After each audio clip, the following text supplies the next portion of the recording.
Muy buenos días. En nombre de la Universidad Alberto Hurtado, les damos la más cordial bienvenida al lanzamiento del libro Relaciones Laborales, Diálogo Social en las Organizaciones. Saludamos y agradecemos la presencia de Patricia Roa, oficial de programación OIT Conosur, Eduardo Abarzúa, vicerrector académico de la Universidad Alberto Hurtado y director del proyecto Índice de Diálogo Social IDIAS, Eric Campos, secretario general Central Unitaria de Trabajadores, José Pérez, presidente Asociación Nacional de Empleados Fiscales, Raúl Requena, asesor de Relaciones Laborales, y en especial Ana María Fernández, investigadora Proyecto IDIAS y autora del libro Relaciones Laborales, Diálogo Social en las Organizaciones. De igual manera, saludamos a organizaciones sindicales, amigos y nuestros estudiantes de la Facultad de Economía y Negocios de nuestra universidad. Las relaciones laborales en nuestro país enfrentan el permanente y gran desafío de ampliar su capacidad para acercar a los actores y permitirles abordar problemas de interés mutuo. En Chile, hace falta el diálogo social para mejorar la productividad y las condiciones de trabajo, para conducir discrepancias y conflictos y para plantearnos nuevas metas que reúnan los intereses de trabajadores, empleadores y de la sociedad en general. Para ello se requieren instrumentos prácticos, información pertinente y alternativas de acción factibles de aplicar. El proyecto IDIAS consistió en el desarrollo de un prototipo y escalamiento de un sistema que permita a los actores del mundo del trabajo y a sus organizaciones mejorar sus índices de diálogo social, mediante el diagnóstico y corrección de este, permitiendo mitigar riesgos financieros y también reputacionales a las organizaciones. Desde este proyecto se comprendió el diálogo social como una interacción colaborativa de negociación, consulta e información que pretende identificar diferencias y coincidencias entre actores sociales para la consecución de acuerdos sobre temáticas atingentes a las relaciones laborales, donde participan al menos él o la empleadora y alguna organización de representación de trabajadores. Cabe señalar que este proyecto contó con el financiamiento de la Agencia Nacional de Investigación y Desarrollo, ex-CONICIT, y con el respaldo también de la Organización Internacional del Trabajo, OIT, Central Unitaria de Trabajadores, CUT, Asociación Nacional de Empleados Fiscales, ANEF, Vinos de Chile, Asociación de Exportadores de Chile, ASOEX, Asociación de Industrias Metalúrgicas y Metalmecánicas, ASIMED, y la Dirección Nacional de Servicio Civil, todas ellas como entidades asociadas. El proyecto fue ejecutado por investigadores y profesionales de las Facultades de Economía y Negocios y de Psicología de la Universidad Alberto Hurtado, bajo la dirección del académico Eduardo Abarzúa Cruz. Para comenzar esta actividad, invitamos a la oficial de programación OIT Conosur a entregarnos unas palabras de bienvenida. Patricia. Muchas gracias. Muy buenos días a todas y todos. Quiero saludar especialmente a los representantes de la universidad y también del Gobierno de Chile, el Ministerio de Trabajo, y al dueño del edificio, don Jerko Lubitich Godoy, cualquiera que dude de su plena propiedad puede concurrir a las escaleras y ver la placa de cobre que inaugura este edificio cuando entonces don Jerko Lubetich era ministro del Trabajo y Previsión Social. Así que con su autorización, don Jerko, vamos a hacer uso del salón Víctor Tocman. Ayer conocimos a la ganadora, la segunda mujer en nuestra historia, ganadora del Premio Nacional de Literatura. 1951, Gabriela Mistral, Elvira Hernández, 2024. Y hay un verso que me pareció lindo para hoy, donde ella dice que no todo lo que vuela es pájaro, a veces lo que piensas alcanza una pequeña altura. Y creo que hoy día esto ha alcanzado más que una pequeña altura. No sé si será un pájaro que vuele rasante por Santiago, pero sí un libro, un proyecto y un esfuerzo habla de la altura de las ideas, que es lo que vamos a compartir hoy día finalmente en el fruto de este trabajo. Ya lo mencionaba nuestra presentadora, que este fue un proyecto que contó con el financiamiento de la Agencia Nacional de Investigación y Desarrollo, eso que decíamos CONICET y que ahora no sé cuál es su sigla y cómo se pronuncia, pero lo más importante es que tuvo el respaldo de CUT, de ANEF, de Vinos de Chile, de ASOEX, de ACIMED, de la Dirección Nacional del Servicio Civil y también de la OIT. ¿Y por qué digo esto? Porque estamos no solo en la casa de Jerko Lubetich, sino que principalmente desde más de 100 años en la Casa del Diálogo Social. Y este proyecto entonces no es solo un proyecto académico, sino que es un proyecto que muestra la vitalidad del tripartismo, que es donde debemos discutir la importancia del diálogo social. Muchas veces hacemos ejercicios sobre los jóvenes y bueno, ha sido la historia de nuestras vidas, no hablemos de diálogo social sin incluir a los actores del mundo del trabajo. Entonces, este esfuerzo que suena fantástico, el prototipo y escalamiento de un sistema que permite a los actores del mundo del trabajo y sus organizaciones mejorar sus niveles de diálogo social, es una tremenda contribución a aquello que ha sido nuestro mandato principal. No habrá paz duradera sin justicia social y no alcanzaremos la justicia social sin diálogo social. Y quiero finalizar diciendo que además este es un esfuerzo que contribuye al diálogo democrático. Reivindicamos en esta casa que los actores del mundo del trabajo constituyen también una ciudadanía laboral y que es muy importante. Si uno quisiera ver la vitalidad de una democracia, podríamos ver cuánto trabajo decente o el déficit de trabajo decente que esa sociedad tiene, y podríamos entonces enfrentar los desafíos de una democracia más cohesionada, más representativa. Entonces quiero darles la bienvenida a este diálogo y espero que tengamos un estupendo lanzamiento del libro, y muchas gracias a la universidad por este esfuerzo.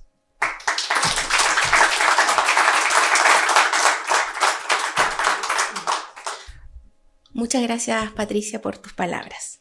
De igual manera, invitamos a Eduardo Abarzúa Cruz, vicerrector académico de la Universidad Alberto Hurtado y director del proyecto IDIAS, a entregarnos también unas palabras de bienvenida.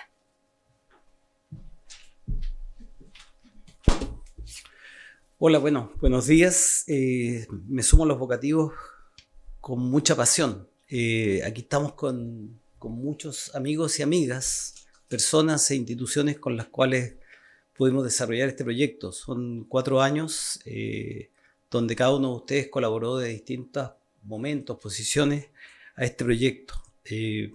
Como decía Patricia, la OIT era el órgano esencialísimo, por razones de tripartismo, por razones también de convergencia. El proyecto pasó por alto y bajo a propósito de momentos y estado de salud del diálogo social, y en ese sentido el tener el respaldo y el patrocinio y la participación activa de la OIT permitió avanzar hasta el momento en que estamos ahora. También a los amigos y amigas de las diferentes organizaciones de trabajadores y trabajadoras. Sin ellos tampoco hubiese sido posible, teníamos que ponernos de acuerdo qué entendíamos por diálogo social. Por otro lado, también la participación de las asociaciones y organizaciones del mundo empresarial. El tripartismo no es solo un concepto geométrico, es un concepto de relación social, de cómo se construyen acuerdos en una sociedad democrática, cómo nos encontramos, cómo reconocemos al otro. El diálogo social necesita el reconocimiento del otro y de sus características y de la aceptación de sus diferencias, pues desde ahí construimos los acuerdos y los consensos. Y en ese sentido, este proyecto no hubiese sido posible sin esa convergencia y participación de distintos actores. Evidentemente al gobierno. Nosotros tuvimos el patrocinio del Ministerio del Trabajo, del Servicio Civil, a través del Ministerio de Hacienda, pero sobre todo porque este proyecto fue declarado de interés público. Nosotros a partir de ahí tenemos hoy el desafío, terminado el proyecto, de transferir esto, transferirlo como instrumento, como herramienta al sector productivo, al mundo laboral en general. Yo diría que esos son de los deudas, de los desafíos, de lo que viene. No quiero dejar de agradecer y referir especialmente a los vocativos, a los distintos investigadores académicos, profesionales que participaron en todo este proyecto. Es decir, uno está viejo y empieza a recordar todo lo que el proyecto ha dado. Paper indexados, seminarios, libros. Ana María Fernández, activa, promotora, a partir de su formación, pero también de un espacio que encuentra donde se integra. Cada uno de ustedes, es decir, es emocionante recordar el proceso, pero también quiero conectarlo con un desarrollo de este mismo grupo, de este mismo equipo. Nosotros en la universidad, junto con la Facultad de Economía y la Facultad de Psicología, hemos apoyado y el proyecto también hace converger ideas de diálogo social. Necesitábamos evidencia, por ejemplo, ¿qué pasa con las huelgas en Chile? Acogimos y desarrollamos el Observatorio de Huelgas, que es parte de lo que llega información acá. Por otro lado, en el Servicio Civil, cuando estaba Rodrigo Egaña de director, desarrollamos un indicador de conflictividad en el sector público. Una encuesta de relaciones laborales del sector público que no tenemos. Es uno de los espacios más activos de diálogo social y de relaciones laborales, informal, pero que contiene en sí mismo distintos tipos y niveles de negociación. Cuando se habla de negociación ramal, me estaban preguntando por ahí, en el sector público existe la negociación ramal y la negociación nacional. Pero bueno, ese es otro asunto. Pero a propósito de eso, desarrollamos instrumentos porque no había. Entonces, me perdonan esta pasada por las personas y lo que el proyecto ha dado. Pero claro, parte de una vocación institucional que coincide también con vocaciones de personas. Nuestra universidad promueve espacios donde necesitamos desarrollar conceptos y modelos de diálogo social. Lo decía bien Patricia Roa. Una sociedad democrática se fundamenta en procesos intensos, vinculantes de diálogo social. Nuestro país carece de esos instrumentos, momentos y procesos. Más allá de la negociación colectiva, no encontramos espacios normales de diálogo social. En general, los trabajadores participan poco de las decisiones, incluso de las que les afectan directamente. Y en general, estamos viendo distintos temas de interés país donde no tenemos instrumentos de diálogo social para resolver las diferencias. Temas previsionales, temas laborales a propósito de los modelos de negociación laboral, temas de desarrollo regional, etcétera, etcétera. Entonces, hay una necesidad profunda de diálogo social. Y finalmente, solo para cerrar, decir que nosotros tenemos un desarrollo que hacer. El instrumento, se ha dicho, tiene distintas particularidades, tiene distintas singularidades y nos deja lecciones. Hoy día están los actores acá, hoy día el instrumento tiene legitimidad, los distintos indicadores, porque fue construido en una lógica de diálogo social. Pero nosotros como institución tenemos el desafío, junto con ustedes, de cómo profundizamos, cómo lo socializamos, cómo maximizamos su uso, de tal manera que se vuelva un instrumento país. Así que, bueno, muchas gracias a la autora, muchas gracias a todos ustedes y seguimos con el diálogo social.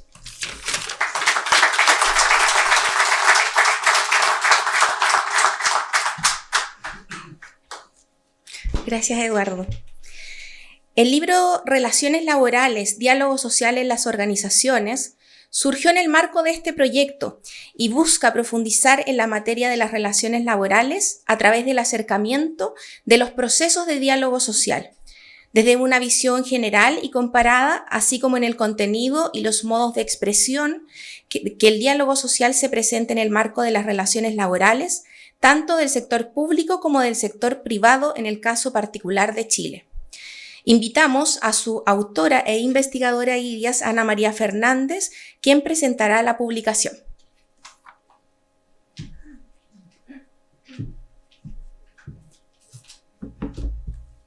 Hola, buenos días a todos y a todas. Mis saludos a todas las personas que han venido al lanzamiento de este libro. Y no puedo empezar a hablar de él. Tengo muy poquitos minutos, así que voy a ser muy breve. Pero voy a usar una parte de ese tiempo para agradecer a Eduarda Barzúa, que fue la persona que me invitó a participar de este proyecto, que en lo personal me ha dado tanto, no solamente desde el punto de vista de investigadora, profesional, sino también desde el punto de vista personal. Así que conseguimos hacer un muy rico equipo de trabajo también desde lo humano. Y bueno, el diálogo social tiene un componente humano súper importante. Entonces, creo que es relevante también el hecho de que nosotros en el propio proyecto hayamos sido capaces de trabajar y de construir ese espacio de conocimiento mutuo, de apoyo mutuo, no solo desde los investigadores, sino con el resto de los actores que consiguieron participar o que aunaron los esfuerzos para que en un proceso bastante novedoso y por ello quizá bastante digno de ser reconocido, ha podido desarrollar una metodología de diálogo social desde el diálogo, desde la participación de los actores. Entonces no es solamente un método, sino que además es un método probado y comprobado desde su propia génesis. ¿Qué podría hablar del libro? En realidad el libro, por supuesto que tiene una parte sustantiva y ahí no me puedo adjudicar la autoría de aquel esfuerzo que hicimos para construir un índice de diálogo social. Para Chile, las relaciones laborales son eminentemente sistemas sociales y con ello tienen una connotación territorial, histórica y situada en un momento en concreto,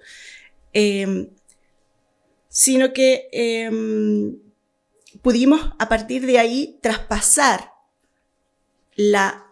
un concepto que propone la OIT, pero que después se han ido desarrollando y han ido asumiendo también algunos autores en la literatura tradicional del diálogo social, que intencionalmente, para que sea abarcativo, tiende a ser bastante general, ¿no?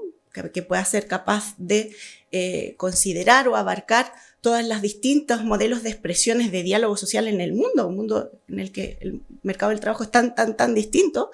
Y nosotros con el proyecto IDIAS hicimos el esfuerzo de aterrizar esa definición teórica abstracta a nuestra realidad, a nuestro sistema de relaciones laborales, con nuestras características, con nuestras culturas, con nuestro marco normativo, con nuestra manera de reconocernos entre actores, y que sirviera para incluir una medición que nos permitiera identificar cómo el diálogo social se va expresando en distintos sectores que son además tan diferentes, ¿no? Minería no tiene nada que ver con el sector público, con la agroindustria, pero a su vez que nos sirviera en un marco normativo que es tan casuístico el nuestro, donde el diálogo social constitucionalmente está situado primordialmente en el nivel descentralizado de las empresas. Nosotros partíamos por la hipótesis de que existe el diálogo social en Chile, que es cierto que existe y que es nutrido. Lo que pasa es que nuestra manera de expresar el diálogo social muchas veces no coincide con los modelos eurocéntricos, más centrados en la negociación colectiva, en los procesos regulares, reglados, etc. Y fuimos capaces de diseñar este instrumento, y el desafío efectivamente es ahora hacer que se apropien, que lo usen, porque está destinado a ser regalado, ¿no? Si lo queremos llamar así, para nuestra sociedad. Pero para cerrar la introducción del libro, yo quisiera decir que el libro es algo más que Lidias. El libro tiene 3 pilares fundamentales. Tiene un pilar, es verdad que en estos 5 años ya hemos avanzado un poquito, nos ayudó, algo bueno que hayamos sacado, el COVID, y se ha entendido un poquito más y se ha valorizado el diálogo social un poquito más a partir de un hecho tan catastrófico, ¿no? Pero tiene un primer pilar que es presentar el diálogo social en un país donde lo desconocemos tanto, a pesar de que estamos rodeados en las organizaciones y en el sistema de relaciones laborales de diálogo social. Lo que pasa es que no nos damos ni cuenta. El comité bipartito de capacitación, el comité paritario, las mesas de género. Eso es diálogo social. Diálogo social, si queremos llamarlo a la chilena, pero existe. Entonces, situar un poco lo que es el diálogo social, para qué sirve, cuál es su propósito, valorizarlo también desde la teoría. Después tiene este segundo pilar del que ya he hablado, que es el IDIAS, el índice.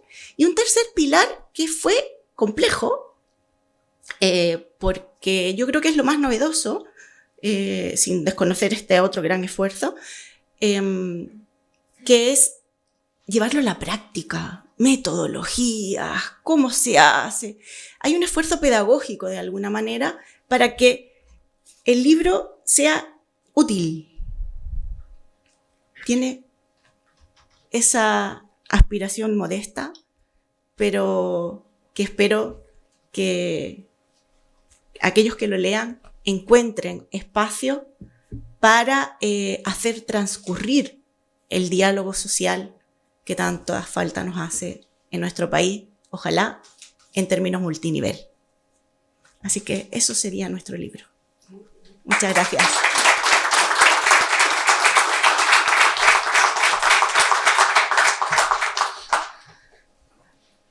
Muchas gracias, Ana María, y aprovechamos también la instancia para felicitarte por esta interesante y necesaria publicación, por cierto. Aprovechando la oportunidad también, invitamos a comentar el libro a Patricia Roa Ramírez, oficial de programación OIT Conosur, Raúl Requena Martínez, asesor de Relaciones Laborales, y Eric Campos Bontá, secretario general CUT. Invitamos también a nuestro moderador, Fernando Contreras Muñoz, investigador Proyecto IDIAS y académico de la Universidad Alberto Hurtado.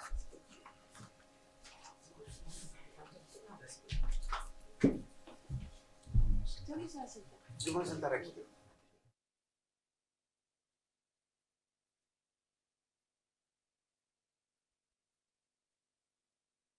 Muy buenos días, gracias por acompañarnos.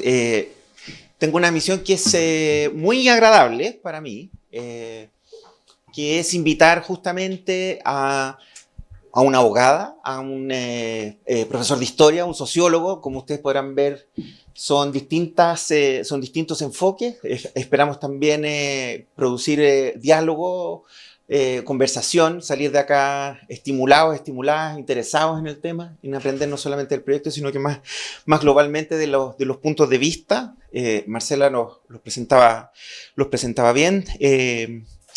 Y quiero sí, me voy a tomar un minuto para rendir un homenaje sencillo. Ciertamente Magdalena Echeverría se merecería más que eso, pero nos ha dejado esta semana Magdalena Echeverría, una socióloga que trabajó en el programa de estudios del trabajo durante 14 años, investigando sobre la vida de los trabajadores durante la dictadura, haciendo también formación de dirigentes sindicales.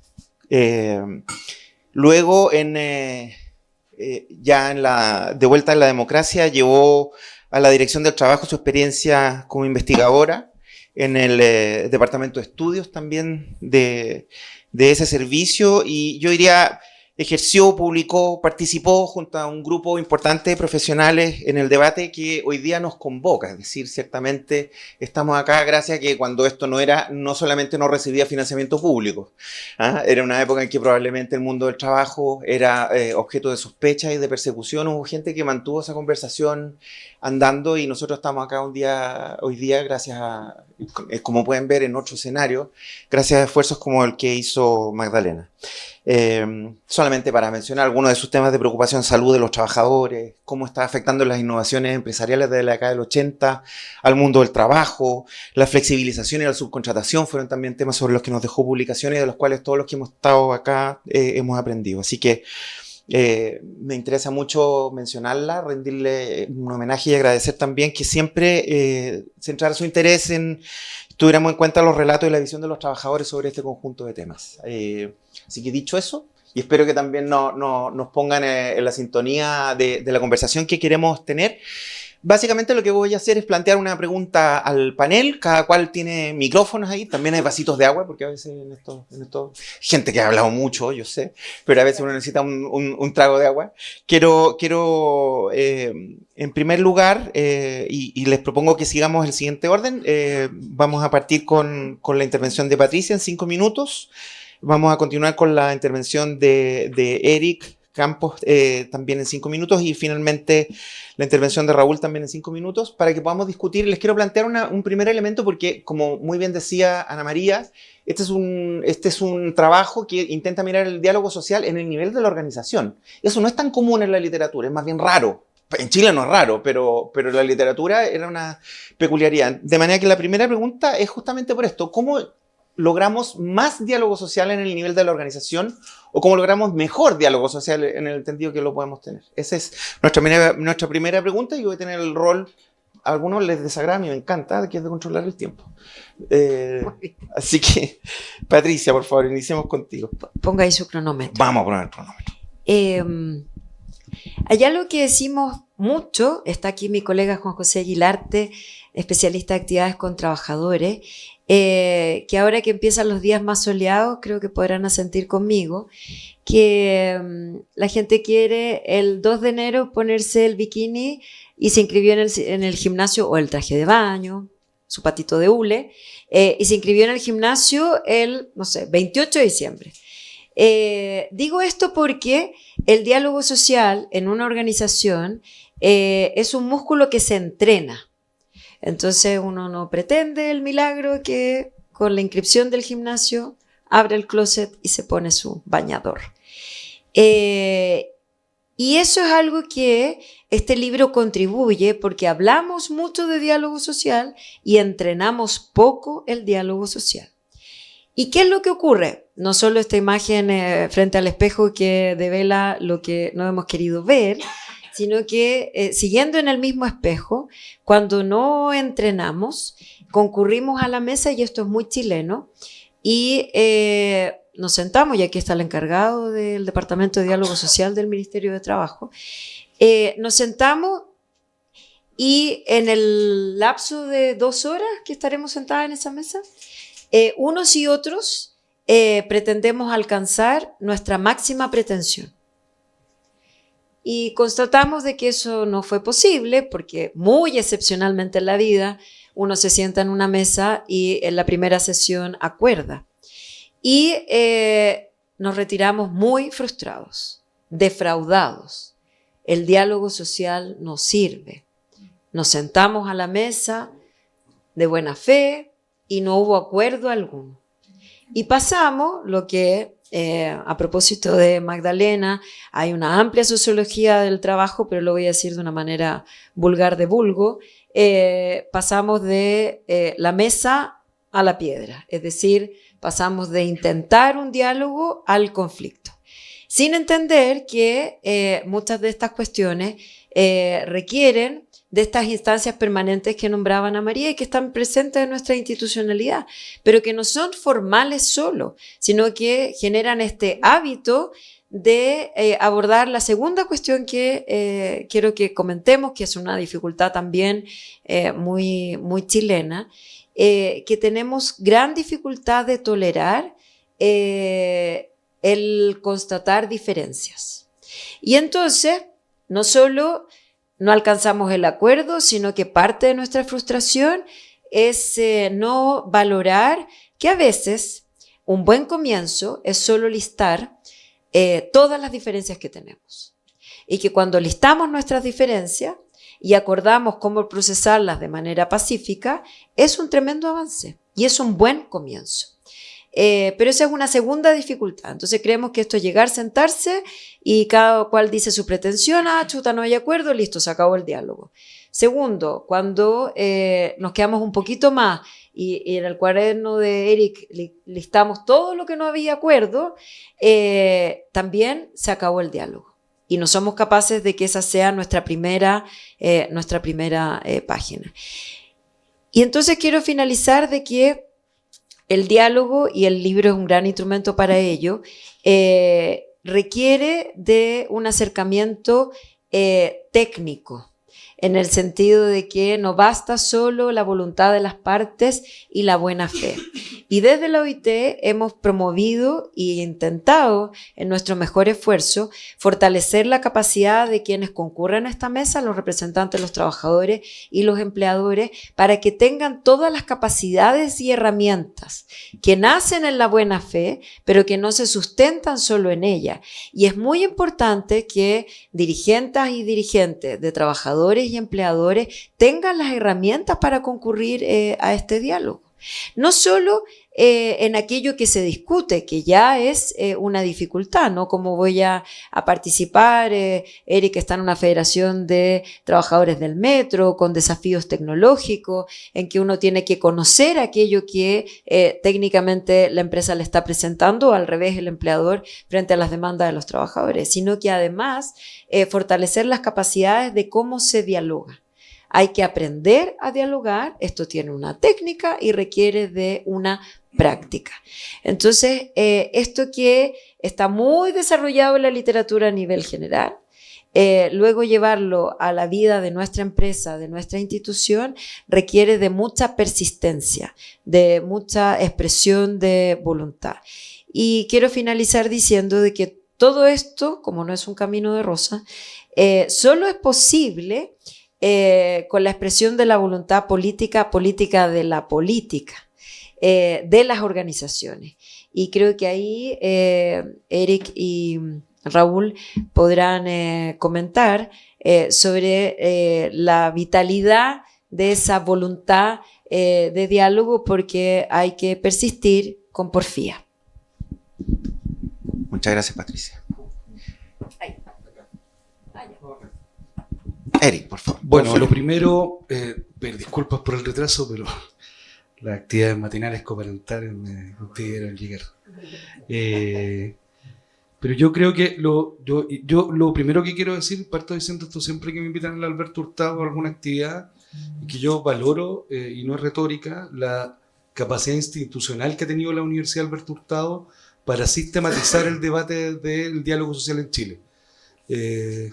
Estoy metido en la actividad sindical como 15 años y hubo experiencias privatizadoras del debate que más bien servían para aplacar conflictos y no para desarrollar una política pública tan importante como el diálogo social. Yo creo que eso es fundamental y quería partir diciendo eso. Y lo segundo es que, claro, ¿cómo podemos mejorar y aumentar el diálogo social en las organizaciones? Primero, efectivamente, reconociendo un contexto y un entorno político, social, económico. El diálogo social va a tener expresiones distintas en función de los países donde este se va a aplicar.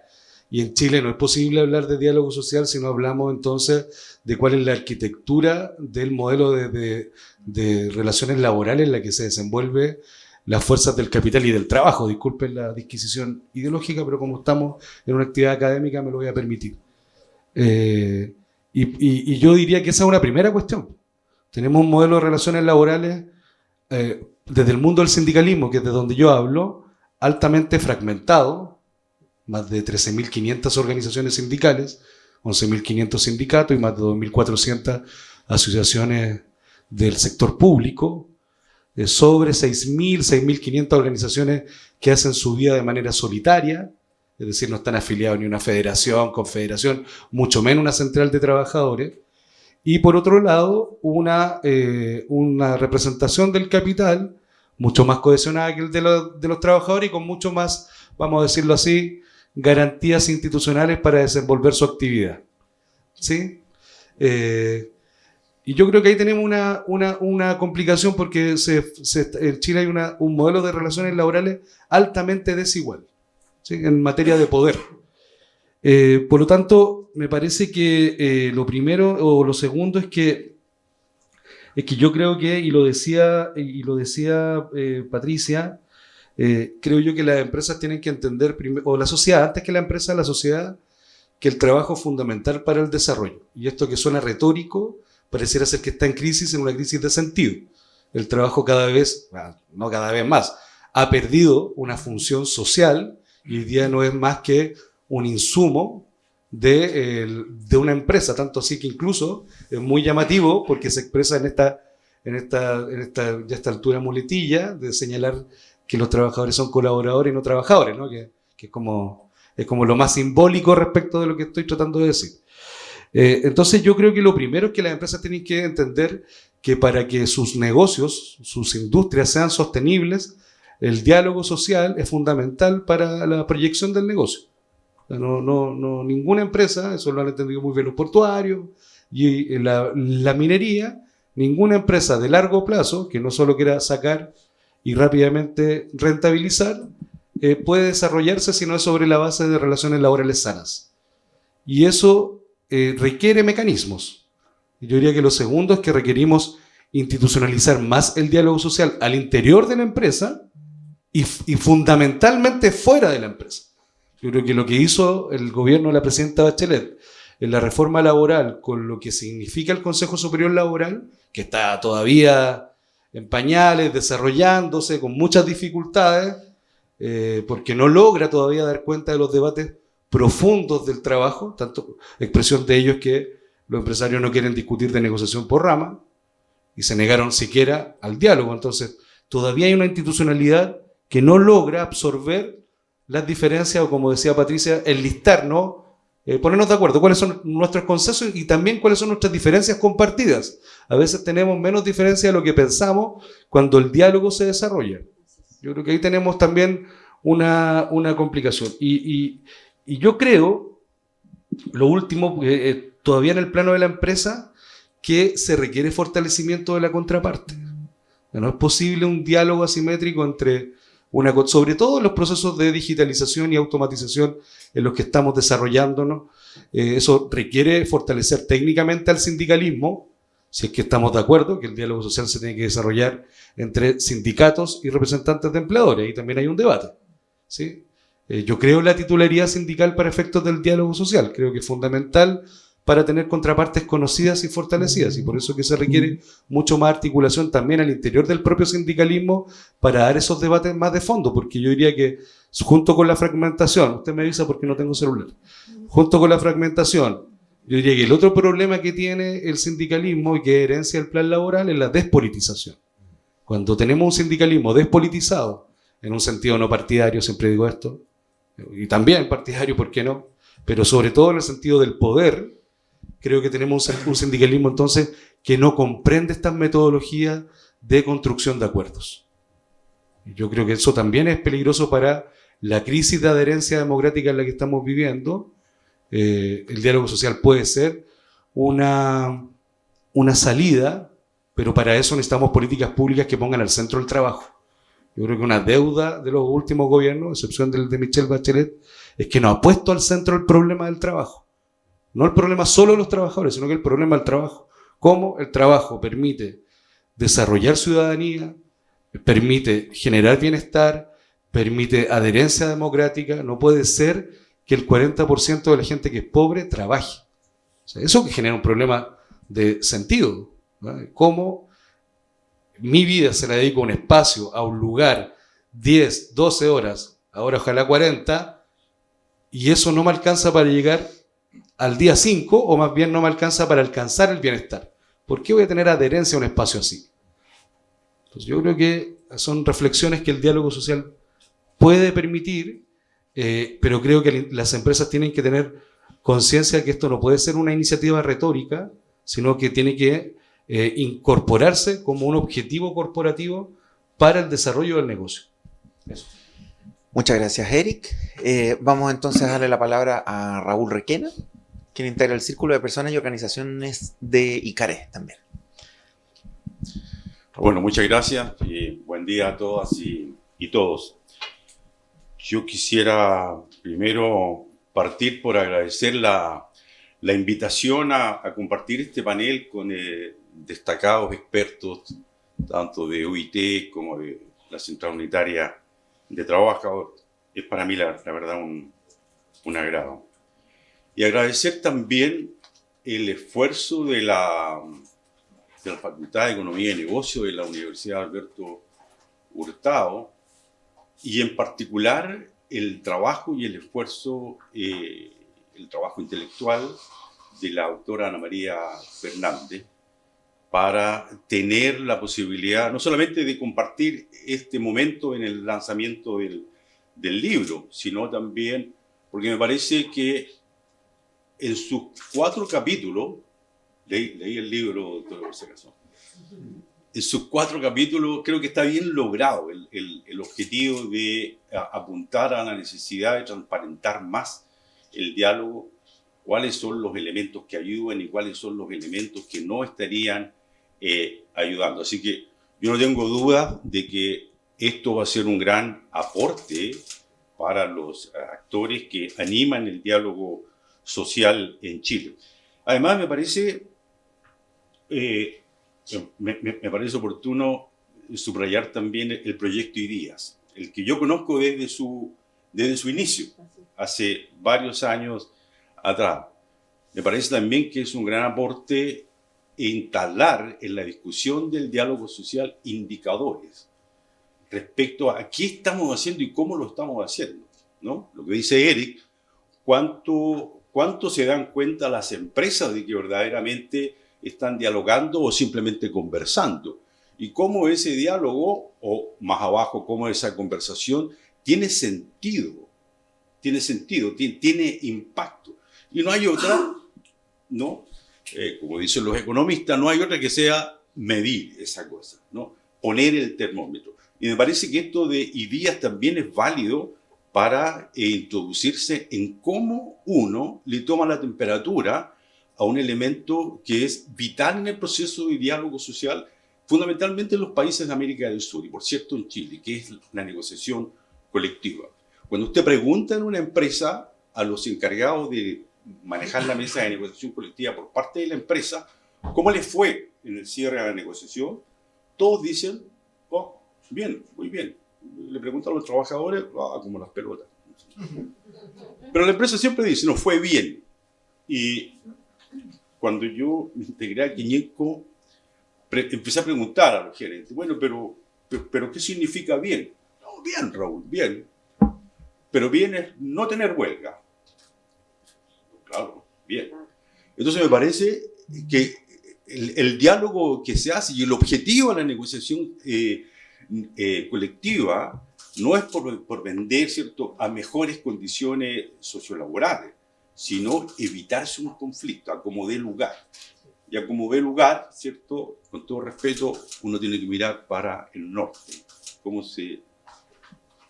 No me refiero al tema migratorio, me refiero al tema de negociaciones colectivas. Cómo se resuelven ciertos conflictos, porque tiene un valor eso, ¿no? Entonces me parece que es importante lo que hace IDEAS. Ahora, yo hay algo que quiero, lo había notado por aquí, ¿no?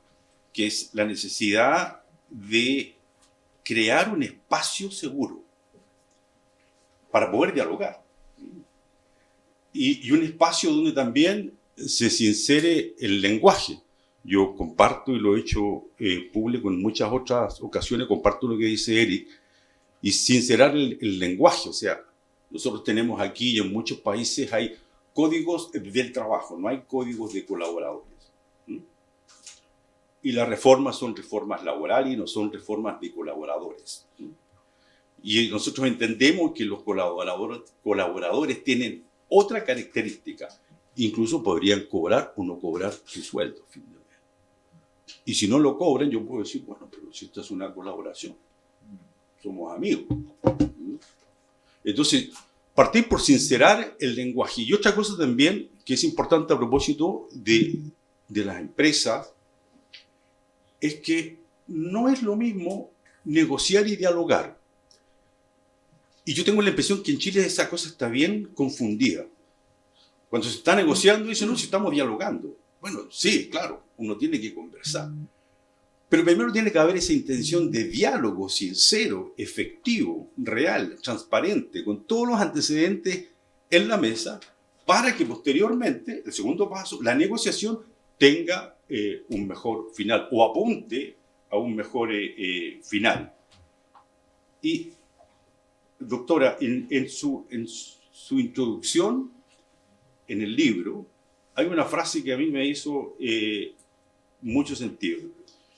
Y usted se pregunta si es posible avanzar hacia la generación de una cultura dialogante multinivel. Lo de multinivel está bien. Lo de avanzar está bien. Lo que me hizo sentido es el tema cultura. Y yo tengo la impresión que ese es el nudo principal en el diálogo que existe en Chile a nivel político, a nivel social, a nivel laboral. No hay una cultura real de diálogo.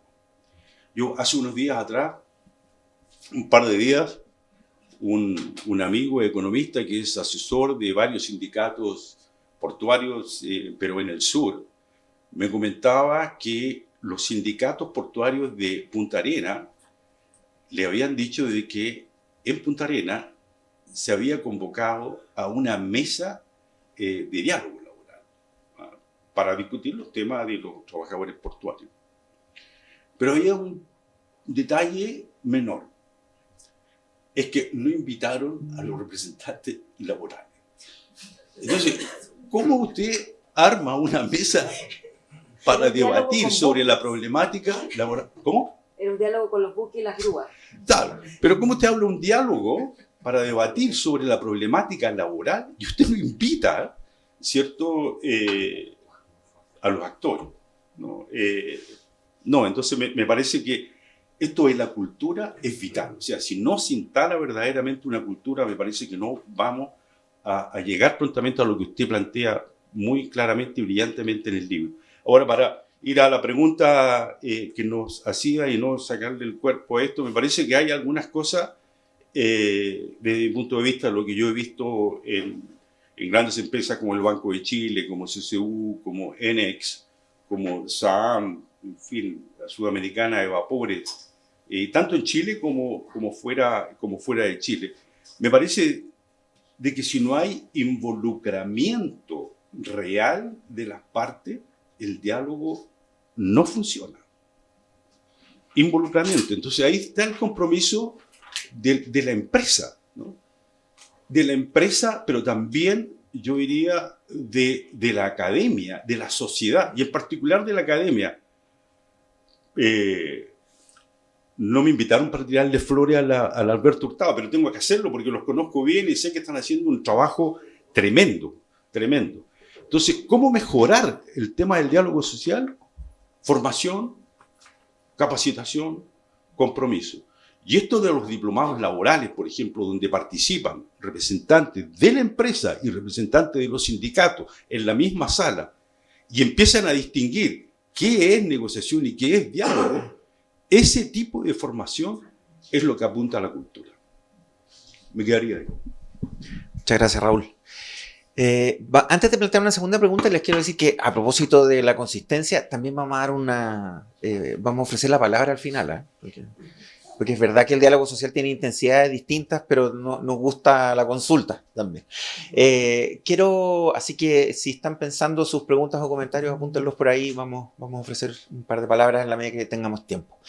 Quiero llevarlos a un segundo tema, que es mirar más bien hacia el futuro. ¿Cuáles son los temas que ustedes ven hoy y al futuro que esto es lo que suele pasar con el diálogo social, es que es un buen espacio para tratar los temas que no sabemos bien cómo abordar. Mucho antes de que estén transformados en legislación, mucho antes de que estén transformados en metodología. Hay temas que se nos imponen y que el diálogo social puede ser un buen espacio, una buena sede, una buena forma de afrontarlos. ¿Sí? Como han andado muy bien con los tiempos, como pueden ver, he tenido que hacer muy poca intervención, así que le ofrezco la palabra en el mismo orden, entonces también, si te parece, por favor, Patricia, comenzamos contigo. Bueno, muchísimas gracias. Si hay algo que nosotros como OIT queremos promover con decisión, es que los procesos de diálogo y negociación no solo se aborden los temas salariales, que son muy importantes, todos trabajamos para una justa retribución, y las condiciones de trabajo, sino que también hacer el esfuerzo de complejizar, a propósito de lo que tú señalabas. Complejizar porque la vida ya es compleja y las personas trabajadoras y las personas en su lugar de trabajo concurren con esa complejidad que no se resuelve solo en el salario o en la condición estricta de trabajo como se conocía en el pasado. Entonces, este diálogo debiera y materializarse en su instrumento más espectacular, que es el contrato colectivo, incluir estas otras nuevas dimensiones que requieren de mucho diálogo. ¿Han visto ustedes el debate que se ha suscitado a propósito de la implementación de la ley CARI?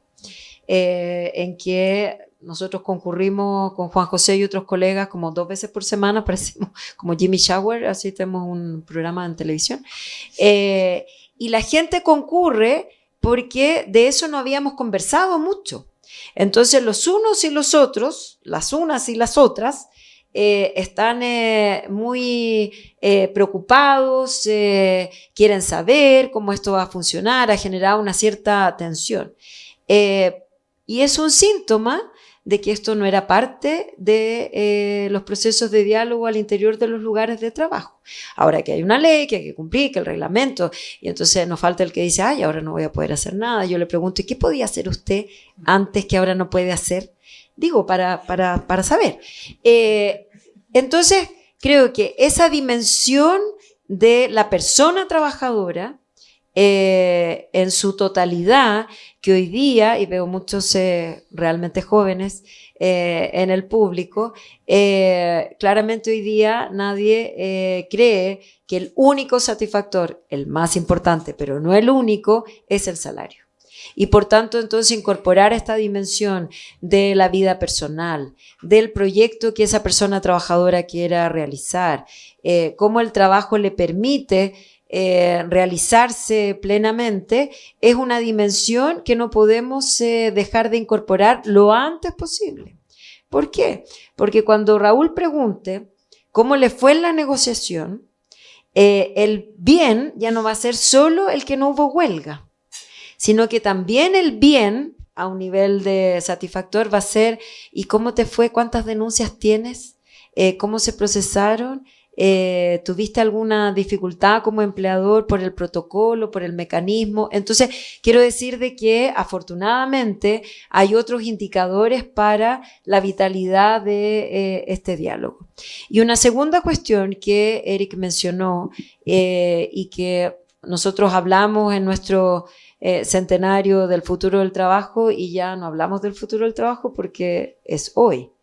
Ese futuro del trabajo hoy lo están viviendo muchas empresas y muchas personas trabajadoras cuyos trabajos ya no van a existir, cuyas competencias no sabemos si van a ser las suficientes para los nuevos trabajos que se van a crear.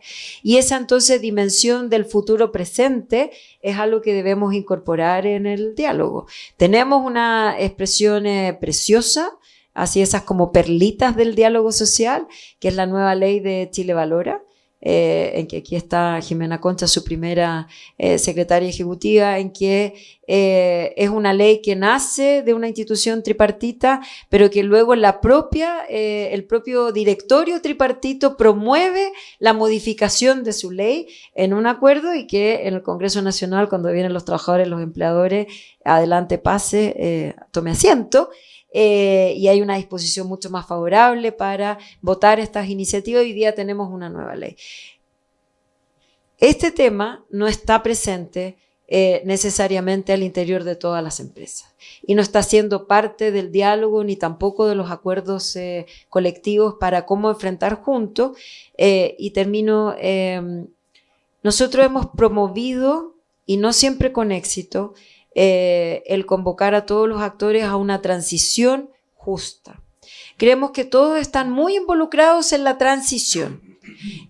Porque tenemos compromisos medioambientales, porque las empresas tienen que producir de otra manera, porque hay estándares internacionales que los países tienen que cumplir. Pero el adjetivo, para nosotros no hay transición si no es justa.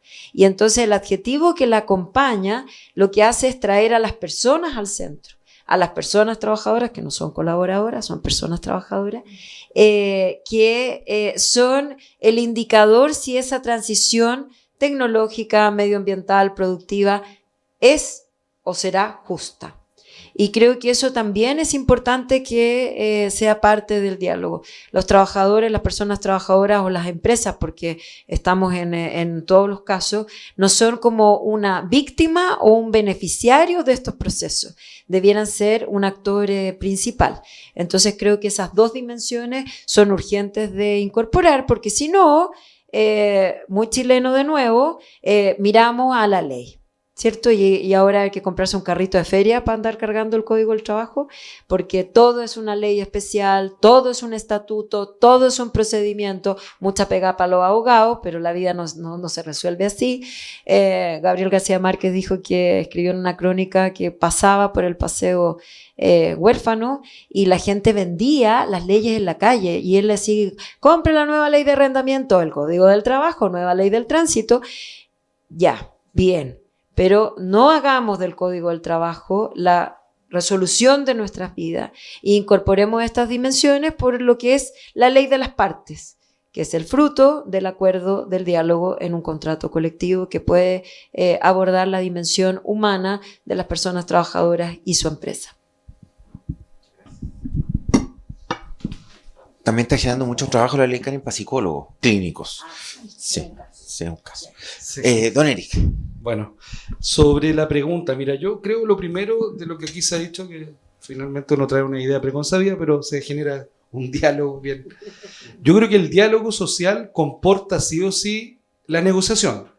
No lo separo, digo, ¿no? Uno entrega, da y construye ideas, consensos. Luego hay que revisar cuáles son esos mecanismos para que tengan viabilidad.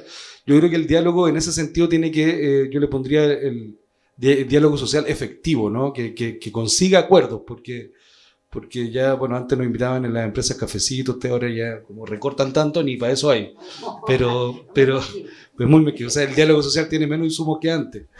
Pero claro. Pero creo que en ese sentido tiene que ser efectivo, ¿no? Y a mí me interesa mucho esto último que dijo Patricia sobre la transición justa. Siempre saco el ejemplo de una transición no justa acá en Santiago, que está en las calles. Los buses eléctricos, de los que nos vanagloriamos, somos creo que la primera, después de China, somos la ciudad con más electrificación en nuestro sistema de transporte terrestre. Cada unidad de esos buses eléctricos vale $300.000. Sin embargo, si usted va a donde los trabajadores paran, siguen orinando en containers muy pequeños en la calle. Entonces, ese es un ejemplo concreto de transición no justa. Estamos súper bien, $300.000 nos gastamos en un bus, pero no somos capaces de gastarnos $5.000, o como lo resolvieron en Londres. Hicieron un convenio con una cadena de comida rápida, entonces paran en la calle, igual que acá, pero van al baño en un local de comida rápida. Entonces yo creo que tenemos mucha creatividad para montarnos en esas ideas, pero creo que esas ideas tienen que ser con esta concepción de transición justa. Hemos avanzado en algunos sindicatos a propósito de las nuevas temáticas, incorporando cláusulas de transición justa. Es decir, cuando una empresa incurra en un cambio tecnológico, que el cambio tecnológico no es solo incorporación de tecnología, siempre comporta cambio en el mundo, en el trabajo concreto. La función no va a ser la misma y la estructura de la empresa no va a ser la misma. Eso es una cuestión que hemos aprendido tarde los sindicalistas. porque nos damos cuenta cuando ya cambió toda la empresa, y sobre todo en el metro nos dimos cuenta, como pensamos siempre, que el problema era el tren sin conductor, y la verdad es que cambió toda la estructura de la empresa. Y ahora vamos a mutar a un conductor que además va a ser jefe de estación. Como Barcelona, que usted va y en hora punta todos conducen, y en una valle la mitad de los que conducían se bajan y se van a una estación a administrarla. Pero eso se puede hacer con diálogo y con transición justa, es decir, generando compensaciones que no siempre son económicas y que no necesariamente son económicas. Pueden ser tiempo de descanso, pueden ser condiciones específicas y especiales para la corresponsabilidad, para el cuidado. Los cuarentones ya dejamos de cuidar hijos, pero en mi caso no, pero en la mayoría sí, empezamos a cuidar padres, suegros, abuelos, es decir, hay un mundo del cuidado que lo podemos incorporar y que a mí me llama un poquito la atención, que ya estaba incorporado en muchos convenios colectivos. ¿Sí?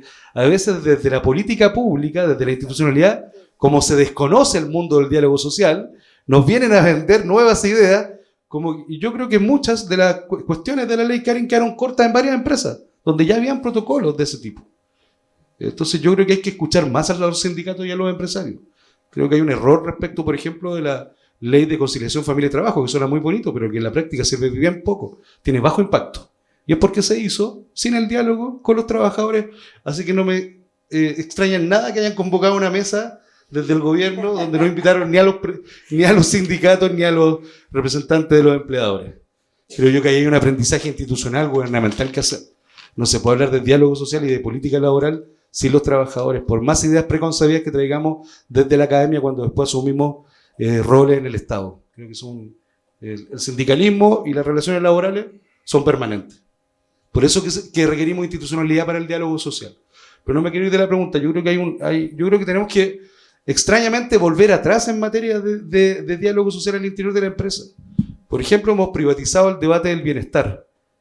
Yo vengo de una empresa rara que tiene un bienestar local. Y cuando me preguntan por qué no subcontratamos, por qué no compramos un seguro, es porque un seguro no permite resolver los problemas de los trabajadores. Cuando se te enferma alguien de una enfermedad catastrófica, el seguro no cubre. El bienestar lo lleva a una comisión de casos especiales. Hemos salvado muchas vidas así.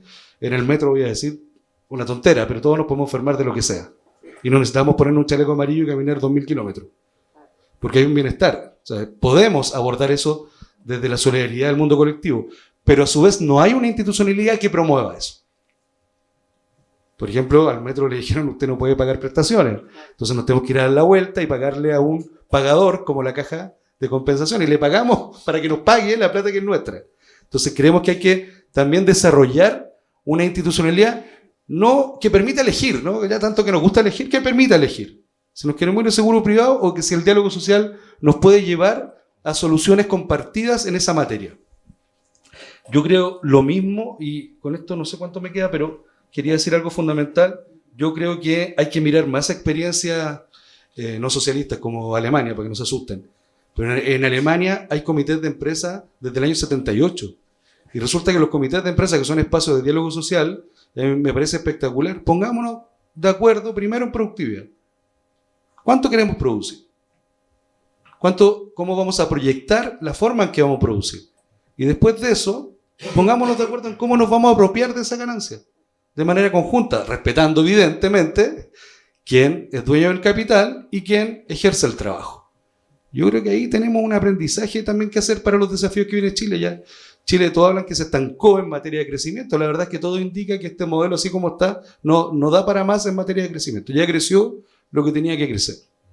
Y el problema es que cuando hablan de crecer más, siempre es a costa de disminuir los costos en trabajo. Yo creo que ahí está peligroso. Podemos mejorar las condiciones para crecer y eso tiene que ser en diálogo social.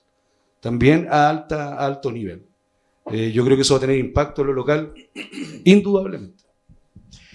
Muchas gracias, Eric. Vamos entonces a concluir con la intervención de Raúl Requena. Ya. Antes de ir de decir algunas cosas sobre la pregunta, yo creo que hay, a propósito de la cultura que usted planteaba, doctora, y que muchos de los que están aquí también se han planteado, hay un elemento, pero vital en el tema del diálogo, de todo tipo, político, social, poblacional, generacional, en fin. Y es un elemento que escasea bastante en Chile, confianza. Estamos ahora en la presentación de este importante libro, pero probablemente están al tanto de muchas encuestas que van apareciendo en general los fines de semana, CADEM, por ejemplo, y otras tantas, que muestran el nivel de confianza, pero que es para ponerse a llorar en Chile. Entonces uno dice, con estos niveles de confianza es difícil que tengamos un buen diálogo. Pero yendo más allá de las encuestas tradicionales, yo así como uno va a tener que sugerir aquí que mucha gente lea este libro, les sugiero que le echen una mirada al último informe de desarrollo humano del PNUD. Comprueba que muchas de las encuestas que se hacen en Chile, o muchos de los comentarios que tenemos a veces en el círculo familiar, o en los amigos, en la empresa, en fin, donde quiera que uno se siente a dialogar o a conversar, esto de la confianza está muy, muy serio. Entonces, con esos niveles de confianza que hay en Chile, es posible, nuevamente voy a lo suyo, es posible cambiar esta cultura de diálogo. Es un tremendo desafío, ¿no? Yo creo que ahí hay que hacer mucho más de lo que se ha venido haciendo hasta el momento, ¿no? Ahora, respecto de la pregunta, y para no extenderme tanto en el tiempo, yo creo que hay muchas cosas, y ustedes lo saben también, lo viven a diario, sobre todo la dirigencia sindical, la CUT, en fin, muchas cosas que perfectamente son desafíos para el diálogo social. El tema de género, el tema salarial, en fin.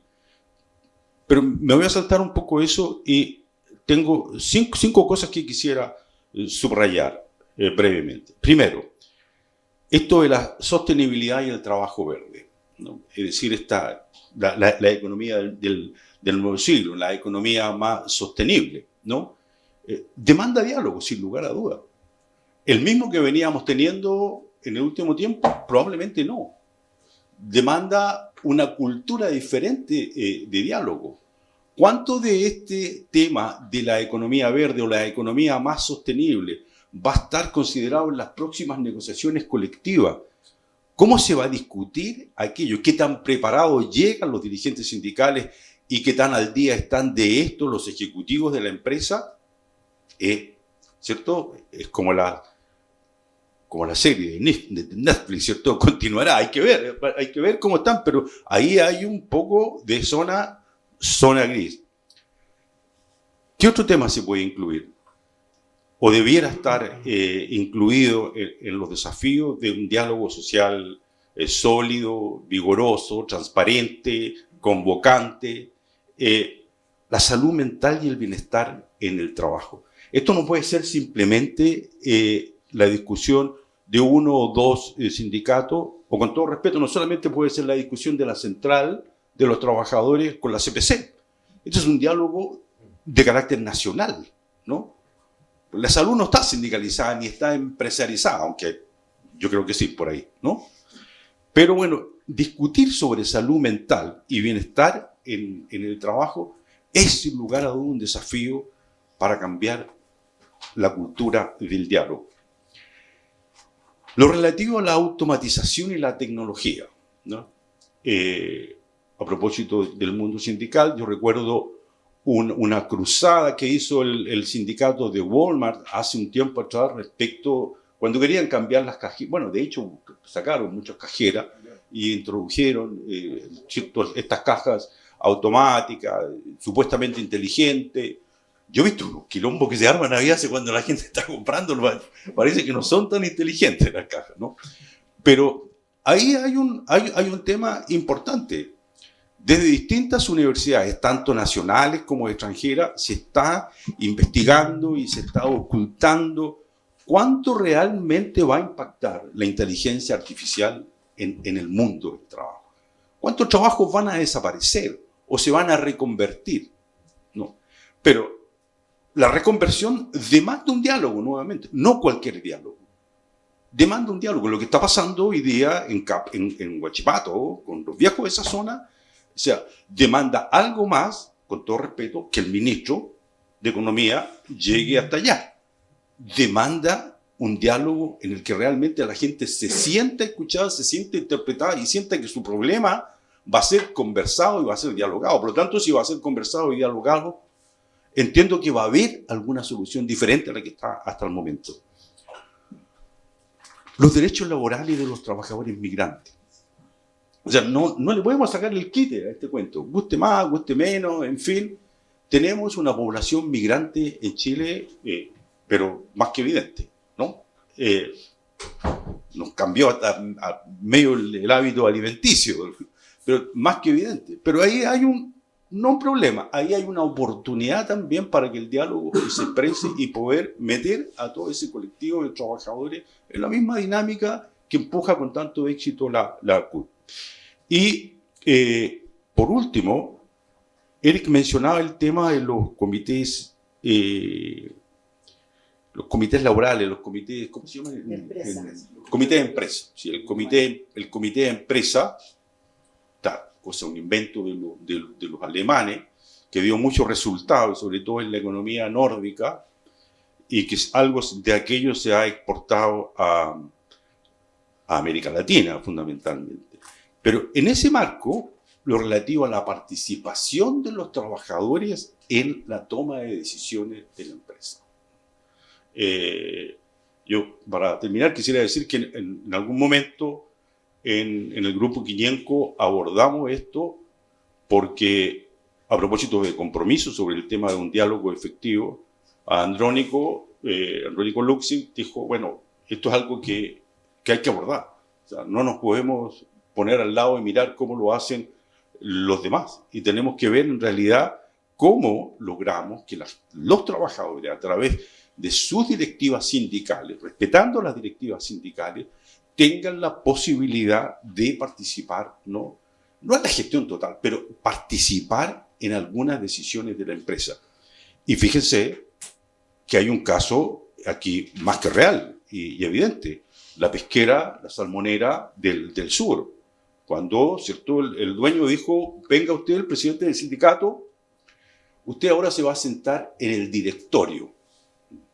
Ah, jefe, pero es que, ¿para qué voy a ir? Si no tenemos acciones. Sí, usted va a tener acciones. Y le entregó un paquete de acciones. Y usted lo va a pagar en la medida que las acciones renten, y las acciones van a rentar si hay mayor productividad, ¿no? Y lo engancha entonces con el tema de la productividad. Pero ahí hay un caso concreto, real, cuando la gente dice, no, pero eso, la verdad, no se da. Vaya usted ahí a la industria salmonera, ¿no? Un ícono importante. Ahí se da esto de la participación en la empresa. Entonces, ¿qué cosas se pueden abordar con un diálogo mucho más vigoroso? Algunas de las cosas que yo así rápidamente he planteado, pero, por cierto, hay muchísimas más en la medida que también logremos mejorar la confianza. Muchas gracias a Raúl y a nuestros expositores. Estamos muy sobre el tiempo que habíamos comprometido, pero quiero ofrecer 2 turnos de palabra a la audiencia para preguntas o comentarios. Sí. Hola, mi nombre es Roberto Morales. Me voy a salir un poquito del tema del diálogo social de las organizaciones, que es el tema. No he podido leer el libro, pero supe que fui uno de los que aportó con sus ideas, así que muchas gracias por el libro y seguramente va a ser un aporte importante. Pero quisiera preguntar su opinión frente a los temas de la institucionalidad. Yo, por lo menos, soy un convencido que sin institucionalidad esto no funciona.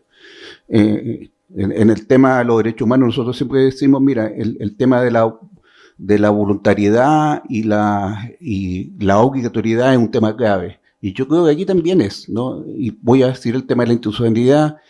El año pasado hice una pequeña investigación sobre el tema del Consejo Superior Laboral, y como bien dice Eric, no ha logrado avanzar porque la institucionalidad que tiene es muy débil, no porque sean buenas o malas personas, sino que es muy débil. Y en eso solamente hay, porque hay mucho que decir, pero ¿cuál es el rol que ustedes creen que juega el actor político en este? Fíjate que tuve la suerte de participar como usuario nomás en los diálogos sociales que hizo el Ministerio del Trabajo para el tema de la reforma previsional, que fueron fantásticos, que conversaron los empresarios, conversaron los trabajadores a través de sus dirigentes, los empresarios también, llegó al Consejo Superior Laboral, me habían invitado a esa reunión particularmente, hubo mucho acuerdo con los empresarios y los trabajadores, por supuesto con sus dimensiones, y ese instrumento llega al Congreso y simplemente no es considerado. Nada, no es considerado nada. Entonces, yo pregunto, si todos los actores sociales, laborales, hacen un esfuerzo, pero tú tienes una institucionalidad que es tan débil y actores políticos que no les interesa traspasar, delegar poder, porque esto es poder al final. Entonces, ¿cómo después le pides a los empresarios, a las organizaciones, que efectivamente y graciosamente hagan cosas que la institucionalidad nunca hace? Que el Estado, el gobierno puede hacer esfuerzos, pero los actores políticos no lo hacen. Entonces, un poco la opinión que ustedes tienen frente a esos temas. Gracias, y gracias por la exposición, es fantástica. Muchas gracias. Si es que hubiese una segunda pregunta, preferiría que la expresáramos ahora y así le damos el turno de palabra y con eso concluimos nuestra sesión. Pablo Méndez. Sin micrófono, bueno, antes que nada, darle las gracias y a la autora del libro y al profesor Arzúa y a todo el equipo. Y algo ya han mencionado los comentaristas, pero si pudiese profundizar, dado que estamos en la OIT y por todos sabemos que hay objetivo de desarrollo sostenible, por lo otro que es trabajo decente y crecimiento económico, ¿cuál es la percepción que ustedes poseen respecto de la viabilidad de un crecimiento económico sostenible y la relación que tiene el diálogo social como componente también del trabajo decente o digno acá en Chile? Porque claro, 2030 está a la vuelta de la esquina, y, claro, hay varios compañeros, colegas, jóvenes acá. ¿Cómo advierten ustedes el rol que cumple el diálogo social para alcanzar lo que aparentemente la prioridad número uno, uno ve el diario el día de la mañana sobre los recortes de dirección de crecimiento económico? ¿Cuál es el rol que puede jugar el diálogo social en que este crecimiento económico por todos aspirados acá en Chile pueda llegar a ser efectivamente sostenible, no solamente el 2030, sino más adelante? Y nuevamente muchas gracias y felicitaciones. Muy bien. Gracias, Pablo. Tenemos entonces los dos temas. Pueden escoger esta parte. Acá soy libre, ¿no? Todo el tiempo. Entonces tenemos el tema de la institucionalidad, si es que pudiera resumir de ese modo, y tenemos el tema del crecimiento y su vínculo con el diálogo social como dos temas. Así que le ofrezco la palabra al panel. Muy bien. Sobre la institucionalidad, uno siempre piensa en una triada, y estábamos ayer con los delegados presidenciales de la macrozona del Plan Buen Vivir, hablando del convenio 169 y las políticas públicas.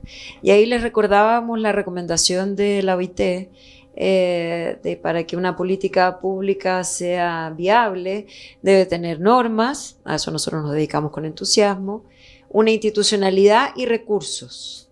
Y esa triada es una triada que vale en cualquier circunstancia, porque usted no puede asumir desde el Estado con seriedad y eficiencia, independientemente de las ideas que inspiren al gobierno que ha sido elegido democráticamente, si no combina esta triada. Entonces, totalmente de acuerdo. Es decir, aquí está bien que existan normas que determinen los bordes de este diálogo social institucionalizado.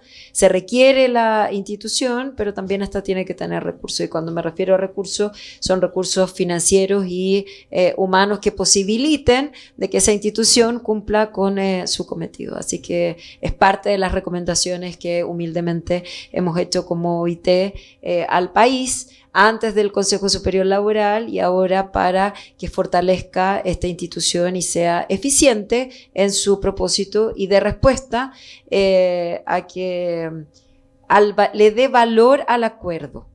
Y sobre eso, más allá de los procesos que involucran a otros poderes del Estado que tendrán que ver de qué manera se relacionan, las instituciones se vuelven legítimas, no solo por su origen democrático, sino que también porque sus acuerdos son valiosos, válidos, relevantes para la vida de un país. Y creo que esas son dos cuestiones que el país debiera estudiar y asumir, y ojalá que el propio Consejo Superior Laboral genere de la misma manera virtuosa que lo han hecho otros espacios tripartitos su propia actualización hacia la eficiencia, como tú señalabas, Roberto. Creo que ese es un desafío pendiente y que como OIT estamos disponibles a acompañar. Y en relación al ODS 8, no es baladí esto de que el orden de los factores no altera el producto. En el caso del ODS 8, es trabajo decente y crecimiento económico. Y va a trabajo decente primero porque el crecimiento, no todo crecimiento económico genera trabajo decente. Y esa es una afirmación, no de la OIT, es una afirmación de 193 países que integran, porque los ODS es un acuerdo de los gobiernos que integran las Naciones Unidas. Y si usted estudia así como la historia fidedigna de la discusión de cómo surge este ODS, hay ahí una afirmación política que conlleva la segunda parte de su pregunta, que efectivamente este crecimiento económico que debe ser sostenible e inclusivo es el único. Las fórmulas pueden ser distintas en los países, por supuesto, pero tiene que tener ese objetivo, va a ser el único que va a crear trabajo decente. Y entendemos que cuando hay una sociedad que más plena en trabajo decente para quienes la integran, entonces vamos a poder avanzar hacia la justicia social. Y yo recordaba esto de la paz duradera, porque claro, en 1919, saliendo de la Primera Gran Guerra, era deseable que dijeran de que esto era para crear una paz duradera, vamos a llamar a la creación de la OIT, pero hoy día esa paz duradera es cosa de abrir el mapa y ver dónde hay guerra. Y por tanto la paz no en el sentido solo de la convivencia pacífica de nuestras sociedades, sino que también en relación estricta a la guerra. Estamos muy cerca del 2030, pero creo que los países deben hacer un esfuerzo no solo en el cumplimiento global, sino que cada uno enfrentado a su propio dilema. Y efectivamente en Chile tenemos desafíos de crecimiento económico, tenemos desafíos de productividad y eso es, como dicen nuestros colegas que trabajan para los empleadores, se requiere de un entorno favorable para el despliegue de esta empresa sostenible e inclusiva. Y ese entorno favorable lo da un tipo de crecimiento económico que necesitamos construir. Entendemos que Chile está comprometido en distintos gobiernos en este esfuerzo, pero creo que tenemos que tomar medidas con mayor decisión. Y quiero cerrar con esto de que, lo han dicho tanto Eric como Raúl, crecimiento económico no es solo una variable de la macroeconomía. El crecimiento económico surge del trabajo. Ahí está su principal potencial, a no ser que quisiéramos construir una sociedad de dueños de dinero, ¿no? Y que esa sea la manera de progresar. Pero hasta ahora nuestra sociedad se funda en el trabajo y sus frutos. Y por tanto, entonces, a esta discusión de qué tipo de crecimiento económico, cómo incrementamos la productividad, nosotros desde OIT no imaginamos posible, quizás en otra galaxia, que se pueda abordar de manera eficiente sin los protagonistas del mundo del trabajo, sin la voz y decisión de trabajadores y empleadores. Sí, yo me voy a aprovechar de la última parte de Patricia porque quería decir algo parecido, pero voy a partir de... Hace un año me tocó estar en el Congreso de la ITUC, de los trabajadores británicos. No son precisamente los más combativos del mundo, pero ellos decían una cosa que me hacía mucho sentido, o sea que lo había escuchado muchas veces en frases, pero ahí me hizo sentido. Y es que los derechos laborales son la última frontera del capitalismo voraz, de esta idea más neoliberal del avance de esta economía transnacionalizada. Y ellos decían, en el caso nuestro, hemos hecho en los últimos 2 años más huelgas que en los últimos 20 años. Porque entendieron, en un sindicalismo súper institucional además, donde está regido hasta la cantidad de personas que pueden haber en un piquete para hacer una huelga, no más de 6. Está regulado por la ley. Pero los tipos, bueno, eso evidentemente que no lo cumplen, pero habían hecho más huelgas que en los últimos 20 años y yo creo que estamos en un momento de crisis absoluta, donde lo que hace 100 años nos parecía, en un contexto de Guerra Fría, como una competencia en un mundo bipolar, hoy día resulta que esta institucionalidad de posguerra, de la Segunda Guerra Mundial, es casi una suerte de mínimo civilizatorio que hay que sostener. Yo creo que está en crisis, todo el sistema ONU incluso. O sea, ojalá no gane Trump de nuevo, porque es evidente lo que eso va a impactar en el sistema ONU y en todo este tipo de normas internacionales que son civilizatorias, que hemos logrado acordar entre los estados, los trabajadores, los empresarios. Lo que pasa es que hay algunos que después de 12 horas llegan a Chile, aterrizan y titubean un poco, ¿no? Pero en general se respeta. Pero yo creo que ahí hay una amenaza mundial, lo quiero decir así, respecto a los derechos laborales. Hay mucho retroceso. Cada año que esta Asamblea de la OIT, que es prácticamente una negociación colectiva mundial, es más bien de resistencia de lo que hay, más que de avance de lo que hay. Me ha tocado ir una sola vez, pero es lo que puedo observar. Y sobre la institucionalidad, yo creo que, a propósito de lo que aquí se dijo, yo creo que el diálogo social tiene que tener una institucionalidad, como bien lo dice el libro, con contrapartes colectivas. No excluyentes, pero con titularidad. O sea, tener titularidad no significa excluir a las minorías, no significa no hacer diálogos de carácter nacional, pero para la construcción de acuerdos y de avance de la política pública se requieren referencias colectivas. Y en Chile eso está claro dónde están, ¿no? Después podemos ir a buscar los certificados de vigencia y eso, pero se puede hacer. Y lo segundo es que me parece que el diálogo social tiene que ser una suerte de, como lo dicen los profes, objetivo transversal no sé si se usa eso todavía, pero no sé cómo se dice ahora, seguramente de una forma más sofisticada de decirlo. Pero entre toda la institucionalidad laboral del Estado. O sea, la institucionalidad del Estado chileno no conversa. El CENSE tiene un rollo, la institucionalidad del Seguro de Cesantía tiene otro, que decir las AFP, que decir las universidades que forman trabajadores, que forman, abogados. Es decir, hay una institucionalidad y un ecosistema que no tiene transversalmente incorporado en su trayectoria el diálogo social como una cuestión fundamental. Yo creo que ahí tenemos un desafío de la institucionalidad. Y lo último, respecto a lo que señalaba Roberto, claro, es evidente que tenemos un problema, bueno, después de la fractura social del 2019, o no sé cómo le quieran llamar, de octubrismo, cosas que hoy día se dicen, yo creo que no hay ninguna musculatura nueva en materia de institucionalidad después de eso. Y resulta que lo que ahí quedó en evidencia es que Chile no tenía la forma de resolver sus profundas diferencias en materia social. Y creo que ahí tenemos un desafío porque no se sostiene este modelo democrático donde lo que menos se valora que el Parlamento, después uno puede estar de acuerdo no con eso, pero eso es lo que yo una vez vi una encuesta que decía, ¿cuál es la institución que menos valora usted? El Parlamento. ¿Cuál es la que usted cree que tiene más influencia en su vida concreta? El Parlamento. Entonces esa asimetría entre lo que valoro y lo que creo que me resuelve los problemas genera pura desesperanza, desconfianza. Fíjense que ahí creo que tenemos una oportunidad, porque esas mismas encuestas dicen que los sindicatos tienen una adherencia de confianza del 30% y los empresarios andan por ahí. Siempre estamos peleando uno arriba del otro, pero estamos en la medianía de la tabla, como la Universidad de Chile. Estamos ahí, ¿no? Pero yo creo, pero yo creo que ahí tenemos una oportunidad tremenda ahí, creo yo, eso. Disculpe por la talla de la Chile.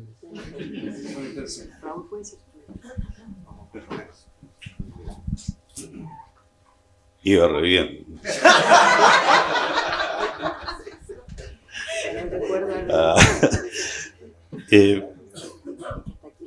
Bien buenas las dos preguntas. Voy a tratar, sin presumir de mucho, pero tratar de decir algo respecto a esas dos cosas.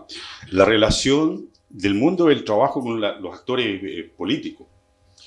Yo tengo la impresión de que hay gente, ciudadanos chilenos que están instalados en Valparaíso y que no tienen muy claro esto del tripartismo. Pareciera que ellos no se sienten convocados, porque dicen, a ver, tripartismo, dicen, sí, trabajadores, empresarios y gobierno. Y nosotros no somos ni trabajadores, ni empresarios, ni gobierno, por lo tanto, dicen, no estamos tan convocados. Me parece complicado, porque si ellos no entienden que, por ejemplo, uno de los objetivos del diálogo social es fortalecer la democracia y la participación, y eso pasa fundamentalmente por la elaboración de leyes, por dibujar una sociedad más equitativa, ¿no? No se hace solamente desde la negociación colectiva, es un esfuerzo, ¿no? No tenemos una negociación ramal, que sería otra cosa distinta, pero es un esfuerzo, por lo tanto, eso pasa un poco más allá de la moneda, un poco más allá de la sede de la CUT, varios kilómetros. Eso pasa por Valparaíso. Entonces, si ellos no tienen muy claro eso, ¿qué le puedes pedir al resto de la gente? Pero ahí yo creo que también hace falta algún poco de diplomado sobre el tema de relaciones laborales, relaciones sindicales. Porque el diálogo, como dije antes, tiene entre sus diversos objetivos es precisamente fortalecer la democracia. Entonces, pasa por ese lado. Y a mí me parece grave y preocupante que en ese núcleo de ciudadanos chilenos importante no esté claro esto. Porque los riesgos están aquí, al otro lado del cerro. El paquete de leyes que dejó caer Javier Milei en enero de este año y que apuntaba no solamente a reformar la relación con el movimiento sindical, sino que a erradicarlo totalmente, ¿no? Bueno, después de una ardua lucha ahí de la CGT y de las otras centrales, lograron afinar este proyecto de ley base, donde salvaron los muebles del incendio. Pero hay un incendio. O sea, la tentación que hay en los parlamentos por entrarle fuerte y acortarle las piernas al movimiento sindical, actor gravitante en esto del diálogo social, está ahí. Está a la vuelta de la esquina. Y ojo con lo que está pasando con la reforma laboral también en Colombia. Ahí hay otro factor que hay que mirar con detención. Después, a propósito del tema económico, impulsar el desarrollo económico y social es otro de los objetivos del diálogo social. Y yo les preguntaría a ustedes, por ejemplo, ¿qué tanto se conoce de la Comisión Nacional de Evaluación y Productividad? ¿Qué tanto conocen o qué tanto han escuchado a Rafael Berguán? Bueno, ahí pasa gran parte de esto que con justa razón tú planteas y que yo también suscribo. ¿Cómo se logra que el diálogo social tenga impacto en un mejor desarrollo económico? Pero ese mejor desarrollo económico parte por discutir el tema de la productividad. Y ahí donde aparentemente se está discutiendo esto de la productividad, no están representados. No está representado el trabajo, no están representados los trabajadores. Entonces, también pareciera que es otro espacio donde dialogan solamente algunos con el texto que les acomoda más dialogar, lo mismo que estaría pasando en Valparaíso. Así que yo creo que hay un desafío ahí, a preocuparse de lo que pasa en esa Comisión Nacional de Productividad. Me parece muy importante que exista, pero no vaya a ser cosa que pase lo mismo con la mesa que se formó en Punta Arenas, donde querían discutir sobre las relaciones laborales y no invitaron a los trabajadores al tema. Muy bien. Muy bien. Con eso vamos entonces a dar por terminado nuestro lanzamiento. Les quiero particularmente agradecer a Marcela Silva y Mauricio Aranea, quienes se han preocupado de producir este encuentro que hemos compartido esta mañana. También aprovechar de saludar y felicitar nuevamente a la autora del libro que nos convoca, a Raúl Requena, a Eric Campos, a Patricia Roa, nuestros comentaristas, y por cierto a la OIT como sé. También quiero agradecer a Ediciones Universidad Alberto Hurtado, está Beatriz acá, a través de ella también, a propósito de que el libro esté disponible. Pensamos también no solamente para leer o aprender por nuestros propios intereses, sino que también por la labor formativa que muchas veces hemos detectado. Es tan difícil encontrar textos locales actualizados de buena calidad, y en ese sentido nos da mucho gusto de ver también acá distintas generaciones que nos encontramos en este tema. Así que les agradecemos su participación, su presencia este día.